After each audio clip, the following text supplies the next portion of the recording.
Uses of acids. Inorganic acids are used in homes and industries. Inorganic acid कहाँ use होते हैं? अपने घरों में और इंडस्ट्रीज़ में यूज़ होते हैं. Organic acids are use as a part of food. और ऑर्गेनिक एसिड्स तो अपने खाने में भी यूज़ होते हैं. अपन विनेगर डालते हैं अचार में, उसमें एसिड होता है. ठीक है.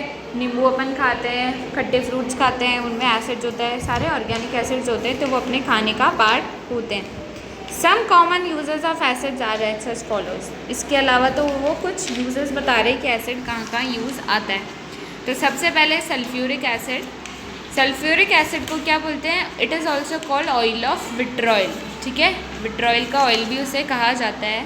और वो कहाँ यूज़ होता है? It is use as a dehydrating agent, यानी जहाँ पानी को सोखना होता है, किसी चीज़ को सुखाना होता है, डिहाइड्रेट करना होता है, वहाँ ये काम आता है. सेकेंड है, it is use in storage batteries for cars, buses, inverters etcetera. जो बैटरीज लगती है ना अपने व्हीकल्स में, स्कूटीज़ में, कार्स में, बसेस में, उनमें भी ये यूज़ आता है. ठीक है. नेक्स्ट है third, it is use in refining of petroleum. Petroleum में क्या होता है? मिक्सचर ऑफ प्रोडक्ट्स होते हैं, यानी पेट्रोलियम क्रूड ऑयल में सब चीज़ें मिक्स हुई भी आती है, पेट्रोल, डीजल, वैक्स, केरोसिन. तो उनको क्या है, अर्थ में वो सी में से तो पहले एक साथ मिक्सचर ही निकलता है, बाद में उसे अलग अलग करते हैं. उस अलग अलग करने के प्रोसेस को रिफाइनिंग कहते हैं. तो ये उसमें काम आता है, मदद करता है सल्फ्यूरिक एसिड पेट्रोलियम प्रोडक्ट्स को अलग अलग करने में, रिफाइन करने में. Fourth, it is use in the manufacturing of fertiliser, dyes and paints. यानी फर्टिलाइजर्स खाद बनाने में, आर्टिफिशियल खाद बनाने में, डाइज बनाने में, पेंट्स बनाने में भी काम आता है.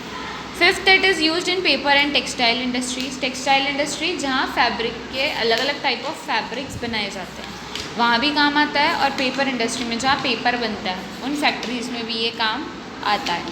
सेकेंड है हाइड्रोक्लोरिक एसिड. हाइड्रोक्लोरिक एसिड कहाँ आता है? It is use for making glucose from starch. Starch से जब हमें ग्लूकोज बनाना होता है, वो ग्लूकोज जो अपन पीते हैं, ठीक है, स्टार्च से जब वो प्रोडक्ट बनाना होता है तो हम यूज़ करते हैं हाइड्रोक्लोरिक एसिड. सेकेंड है, ये हमारे घरों में यूज़ आता है किचन सिंक्स को क्लीन करने में. अपन एसिड्स डालते हैं टॉयलेट्स क्लीन करने में, या सिंक क्लीन करने में, या कोई भी सैनिटरी वेयर है, या क्लॉग ड्रेन है, यानी अपना नाला फंस जाता है कहीं, ठीक है, जाम हो जाता है ना, अपने पाइप्स वगैरह कचरा फंसने लग जाता है धीरे धीरे, तो उसको क्लीन करने के लिए भी अपन एसिड डालते हैं. तो एसिड से सारी चीज़ें क्या है, जल जाती है, और जल के वो क्लीन हो जाता है अपना. Third, it is use in tanning of leather. Leather को बनाने में काम आता है ये. Fourth, it is use in the manufacturing of chemicals like glue, bleaching powder. इसीलिए बोला जाता है ब्लीचिंग पाउडर, ग्लू, ये जो केमिकल्स होते हैं जो काम आते हैं अपने, वो बनाए जाते हैं इसकी मदद से. इसलिए बोला जाता है ग्लू को कभी भी इनहेल या मतलब ऐसे लेना नहीं है, मुँह के अंदर नहीं डालना है. Fifth, it is use in the preparation of aqua regia. Aqua regia क्या होता है? एक सोल्यूशन होता है जिसमें सोने को डिज़ोल्व कर सकते हैं अपन. ठीक है. इकलौता चीज़ है ऐसा जो सोने को अपने अंदर डिज़ोल्व कर लेता है. बाकी दुनिया में कोई चीज़ ऐसी नहीं है जो सोने को अपने अंदर डिज़ोल्व कर पाए. सोना यानी किसी में मिक्स ही नहीं होता. ठीक है. तो वहाँ पे ये हाइड्रोक्लोरिक एसिड क्या बनाने के में काम आता है? Aqua regia solution. थर्ड है ऑर्गेनिक एसिड्स. ऑर्गेनिक एसिड्स कौन से? जो नेचुरली पाए जाते हैं किसी प्रोडक्ट में, जो नेचर में अपने आप होते हैं. तो एसिटिक एसिड हमारे काम आता है used as a food preservative, यानी खाने को ख़राब होने से अगर हमें बचाना है तो हम उसमें क्या डालते हैं? एसिटिक एसिड डालते हैं, जो कि विनेगर में होता है. इसीलिए अपन अचार में क्या है? विनेगर डालते हैं, ताकि अचार लंबे समय तक चल सके. And as a flavouring agent, flavours डालने के भी काम आता है. Citrus acid is used in soft drinks. कुछ एसिड्स आपके सॉफ्ट ड्रिंक्स यानी कोको कोला वगैरह, थम्स अप, इनमें भी यूज़ होता है. इसीलिए बोलते हैं पीना नहीं चाहिए, क्योंकि वो एसिड्स अच्छे नहीं होते अपने लिए. Tartaric acid is used in the manufacturing of baking soda. Tartaric acid जो मतलब इमली का एसिड, इमली में भी एसिड होता है क्योंकि वो खट्टी होती है. ठीक है. तो वो सारी चीज़ें कहाँ काम आती है? बेकिंग सोडा बनाने में. And as a souring agents in pickles. अचारों को खट्टा करने में अपन को चाहिए होता है ना, अचार से खट्टा होना चाहिए, और मार्केट के अचार काफ़ी खट्टे आते हैं क्योंकि उनमें वो ये सब चीज़ें डालते हैं. फोर्थ है नाइट्रिक एसिड. नाइट्रिक एसिड कहाँ काम आता है? In the manufacturing of fertilisers. Actually plants को क्या है? नाइट्रोजन बहुत ज़्यादा चाहिए होता है, पर वो सीधे सीधे ले नहीं पाते हैं हवा में से. हवा में बहुत सारी नाइट्रोजन है 78%, पर ले नहीं पाते हैं वो. ठीक है. तो वो लेने के लिए क्या है, उनको नाइट्रोजन के कंपाउंड्स चाहिए होते हैं, सीधा सीधा नाइट्रोजन नहीं चाहिए होता है, नाइट्रोजन की कुछ और चीज़ें चाहिए होती हैं। तो वो या तो खाद से दे सकते हैं अपन, या कुछ बैक्टीरिया होते हैं जो प्लांट्स को देते हैं वो बदल के नाइट्रोजन को। तो यहाँ पे अपन ने फर्टिलाइज़र डाल के उसे क्या दे दिया, अमोनियम नाइट्रेट, यानी डायरेक्ट नाइट्रोजन नहीं दिया, नाइट्रोजन का एक कंपाउंड बना करके दे दिया फर्टिलाइज़र के थ्रू।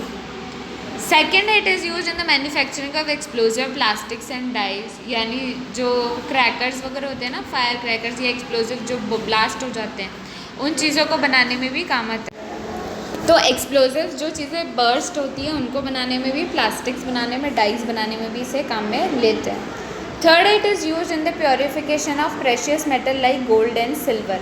गोल्ड एंड सिल्वर में कुछ मिलावट हो अगर, तो उसे प्योरीफाई करने के लिए, प्योर फॉर्म ऑफ गोल्ड और सिल्वर निकालने के लिए भी क्या यूज़ होता है, नाइट्रिक एसिड। तो ये इतने इंपॉर्टेंट नहीं थे, हालांकि जनरल नॉलेज के लिए कि कौन सी चीज़ें कहाँ यूज़ आती है। नेक्स्ट टॉपिक है अपना बेसिस। बेसिस आपके क्या होते हैं, जिनका कड़वा टेस्ट होता है। Bases are bitter to taste, taste में वो कड़वे होते हैं। They turn red litmus to blue. एक लिटमस पेपर आता है जो मैंने पहले पढ़ाया भी था वीडियो में, कि वो लिटमस पेपर रेड कलर का जो होता है उसे ये ब्लू कलर में बदल देते हैं जब आप उस लिटमस पेपर को इस सोल्यूशन में डालते हो, उस बेस में डालते हो। And neutralises acid to form salt. और बेस क्या करते हैं, एसिड के साथ जब भी रिएक्ट करेंगे तो क्या बनाएंगे, सॉल्ट एंड वाटर बनाएंगे, ठीक है। Bases are slippery in touch, यानी सोपी टच, जैसे अपन साबुन को टच करते हैं ना, वो एकदम स्लिपरी होती है, सॉफ्ट सॉफ्ट सी होती है, हाथ स्लिप होता है वो, क्यों, क्योंकि सोप्स क्या होते हैं, एक तरह के बेस होते हैं। These are some compounds which behave chemically opposite to acids। तो बेसिस क्या होते हैं, जो बिल्कुल एसिड के ऑपोजिट बिहेव करते हैं। जैसे कि एग्जाम्पल है sodium hydroxide, potassium hydroxide, calcium hydroxide, ये सब बेसिस के एग्जाम्पल है। ये सारे क्या हैं, basis. Thus a base is a substance that releases OH minus ion. वहाँ एसिड अपना क्या देता था, H प्लस आयन, जब उसको पानी में डालते हैं। यहाँ बेस क्या देते हैं, OH माइनस आयन देते हैं। तो ये पूरी चीज़ें जो अभी तक मैंने बेसिस के बारे में बोली है, आप अंडरलाइन कर लेना, ठीक है।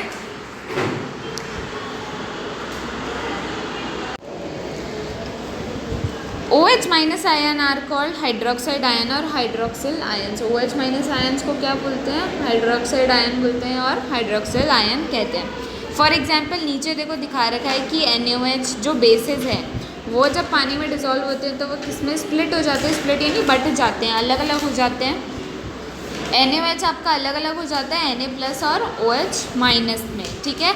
KOH आपका अलग अलग हो जाता है K प्लस और OH माइनस में। MgOH होल्ड वाइज आपका अलग अलग हो जाता है, MgOH होल्ड वाइज आपका किस में बढ़ जाता है, Mg2 प्लस और OH माइनस। इस सब में आपको कॉमन क्या दिख रहा है कि आपके OH माइनस आयन जो है वो सब में ही है, कॉमन आ रहे हैं, ठीक है। इसका मतलब ये सारे क्या हैं, बेस, क्योंकि ये OH माइनस आयन देते हैं जब इनको पानी में डालते हैं। Bases which are soluble in water are called alkalis. जो बेसिस पानी में घुल जाते हैं उन्हें क्या कहते हैं, एल्कलाई कहते हैं। ये भी अंडरलाइन कर लेना। एग्जाम्पल ऐसे कौन कौन से बेसिस है जो पानी में घुल जाते हैं, NaOH है, KOH है, CaOH होल्ड वाइज है, ठीक है। बट सारे बेसिस ऐसे नहीं होते हैं जो पानी में घुल जाते हैं, ठीक है। Hence we can say that, तो हम ये तो कह सकते हैं कि all alkalis are bases, क्योंकि एल्कलाई क्या है, वो बेस जो पानी में घुल जाता है, तो वो तो बेस है ही, ठीक है। पर सारे बेसिस एल्कलाई नहीं हो सकते, क्योंकि कुछ बेसिस ऐसे भी होंगे जो पानी में नहीं घुलेंगे, तो हम उन्हें, सारे बेसिस को हम एल्कलाई नहीं कह सकते हैं, ठीक है। समझ में आ गई ये लाइन। नेक्स्ट है आपके टेबल दे रखा है कुछ कॉमन बेसिस और उनके फॉर्मूला दे रखे हैं यहाँ। सोडियम हाइड्रोक्साइड को NaOH कहते हैं, पोटेशियम हाइड्रोक्साइड को KOH। मैं जैसे पढ़ रही हूँ ना इन्हें NaOH और KOH वैसे ही पढ़ना है आपको, ठीक है। अमोनियम हाइड्रोक्साइड को कहते हैं NH4OH। कैल्शियम हाइड्रोक्साइड को कहते हैं CaOH होल्ड वाइज, ध्यान रखना क्योंकि ब्रैकेट है पूरे पे। फिफ्थ है मैग्नीशियम हाइड्रोक्साइड जिसे कहते हैं MgOH whole twice. Zinc hydroxide ZnOH whole twice. Aluminium hydroxide AlOH whole thrice, क्योंकि वो 3 टाइम्स है, ठीक है। फिर आपके नेक्स्ट टॉपिक है स्ट्रॉन्ग एंड वीक बेसिस। कुछ बेसिस ऐसे होंगे जो बहुत ज़्यादा अच्छे बेस होते हैं जिन्हें हम कहते हैं स्ट्रॉन्ग बेस, है ना, वो काफ़ी स्ट्रॉन्ग बिहेव करते हैं। और कुछ बेसिस ऐसे होते हैं जो बहुत वीक बिहेव करते हैं, यानी ज़्यादा रिएक्ट नहीं करा उन्होंने, ठीक है, प्रॉपर्टी ज़्यादा अच्छे से नहीं दिखाई बेसिस की, वो होते हैं वीक बेसिस। तो यहाँ पे कुछ लिस्ट दे रखी है। स्ट्रॉन्ग बेसिस में दे रखा है आपको सोडियम हाइड्रोक्साइड, पोटेशियम हाइड्रोक्साइड, और वीक बेसिस में दे रखे हैं आपको कैल्शियम हाइड्रोक्साइड, एल्यूमिनियम हाइड्रोक्साइड और मैग्नीशियम हाइड्रोक्साइड। सोडियम हाइड्रोक्साइड और पोटेशियम हाइड्रोक्साइड तो डेंजरस बेसिस है, ये आपकी स्किन को भी जला सकते हैं। स्ट्रॉन्ग एसिड और स्ट्रॉन्ग बेसिस दोनों ही अपने स्किन के लिए खतरे वाले होते हैं, हार्म कर सकते हैं, अपनी स्किन को जला सकते हैं। अगर इसकी कंपैरिजन में अपन दूसरे वीक बेसिस देखें तो वो अपनी स्किन को इतना हार्म नहीं करते, यानी वो टच भी हो गया तो इतना ज़्यादा हार्म नहीं होगा अपने को।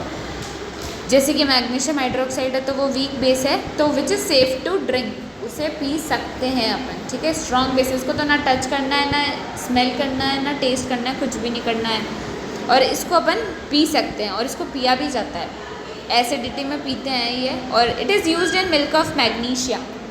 तो मिल्क ऑफ मैग्नीशिया की एक दवाई आती है जो डॉक्टर आपको एसिडिटी होने पे देता है। उस दवाई में क्या होता है, मैग्नीशियम हाइड्रोक्साइड ही होता है। उसकी टैबलेट पे या सिरप पे आप भले पढ़ोगे, आपको इंग्रेडिएंट्स दिखते हैं दवाई के, उन इंग्रेडिएंट्स में आपको दिख जाएगा मैग्नीशियम हाइड्रोक्साइड लिखा हुआ। एंड अदर इंडाइजेशन मिक्सचर्स, और कभी आपका पेट खराब हो जाता है, लेकिन इंडाइजेशन हो जाता है ना, अपच हो जाता है, अपना खाना पचता नहीं, वॉमिटिंग वगैरह हो जाती है, तब भी डॉक्टर अपन को ये देता है, ठीक है, ये मेडिसिन मैग्नीशियम हाइड्रोक्साइड पर। आज के लिए इतना ही पढ़ेंगे, बाकी नेक्स्ट क्लास में पढ़ते हैं।